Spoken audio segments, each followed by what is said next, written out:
Okay, so let's review this looping one last time here, okay? Number one, it starts with that first objection you get. When the person says, let me think about it, I want to call you back, whatever it is, right? And you deflect it by saying, I hear what you're saying, sir, but let me ask you a question. Does the idea make sense to you? Do you like the idea? And, what are they going to say? Typically, they're not going to say, no, it sucks, right? They'll say, well, yeah, it sounds pretty good. And, of course, we know that that's not at a 10. That's not certain. That's like, yeah, it sounds pretty good. It's maybe at a 4 or a 5, right? So we know that before we ever consider overcoming what that objection was, we first have to move them to a 10.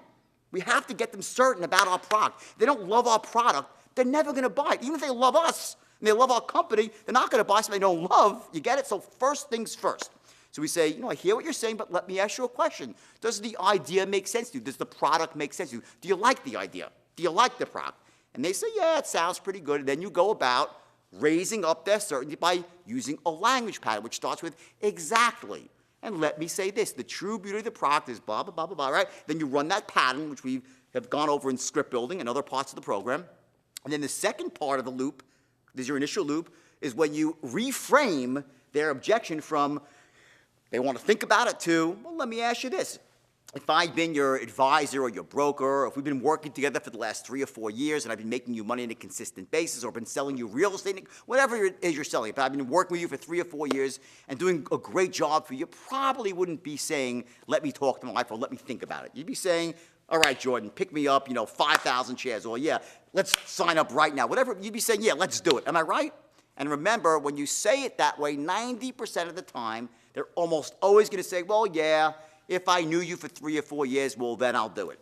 And for that 10% of the time when they don't say that, what are you going to do? You're going to say, wait a second. You're going to call them out. You'll say, wait a second. You mean to tell me that if I put you into this idea at X price and took you out here as an investment, or I sold you this product after that product, after that, and every one of them you loved, you loved everything I'd done for you for 3 straight years, and I came to you with this idea, you wouldn't be saying, pick me up, whatever the product is, and of course the guy will say, well, yeah, well, then I'd do it. That happens 100% of the time. You can always get someone to say that if they knew you and trusted you, that yes, they would buy. And then you say to them, exactly. And you compliment them with that tonality, that very friendly, that smooth, that complimentary tonality, exactly. Now that I can understand. You don't know me. I don't have the luxury of a track record. So let me reintroduce myself to you. Then you go about selling yourself. Right? I'm not going to get into all the details. We've been through this before. Then you transition, and as far as my company goes, and you start talking about your company, which is the third of the 3 10s, right?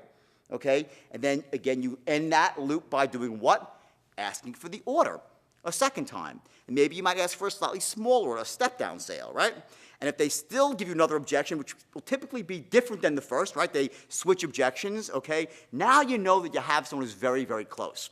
If they give you objection A the first time, then switch to objection C the second time, you're like, ooh, that's a buy signal to me. I know I got the guy very close. Then I'll run another loop.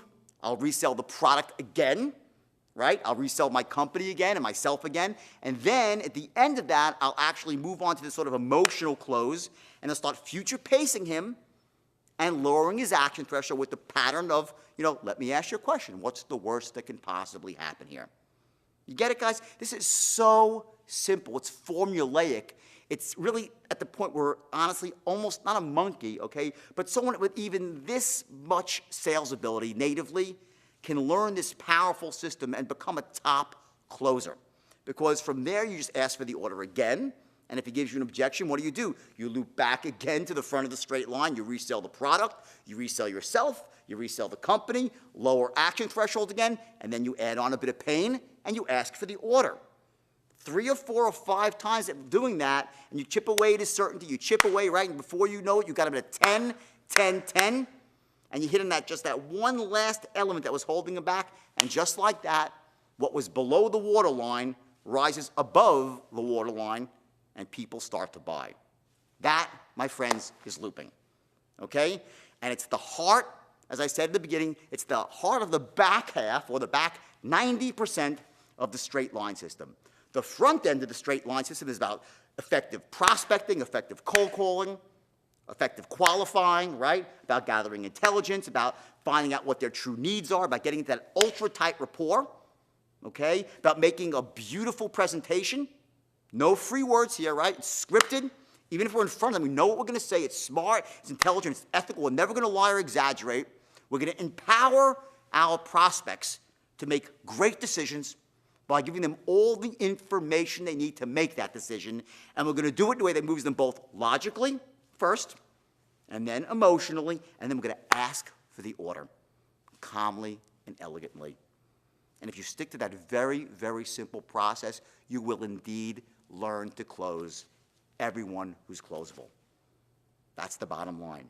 Now, please make sure, especially with this module, that you work through your critical incident scenarios like white on rice. I want you to really go through them and just learn and see face to face what I'm actually doing it on the critical incident scenarios. Learn, see how I navigate and how I coach people and teach them to become expert loopers and essentially expert straight line closers. This is the skill set that will empower you, and not just in sales, but in all aspects of you want, to essentially make yourself known, to make your desires, your wants, that make yourself known to other people in a way that doesn't offend them.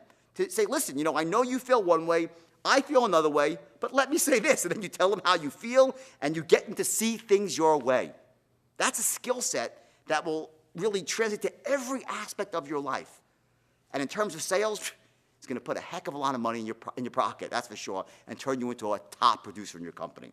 So go through those scenarios again and again and again and learn this stuff, okay? And we'll talk soon.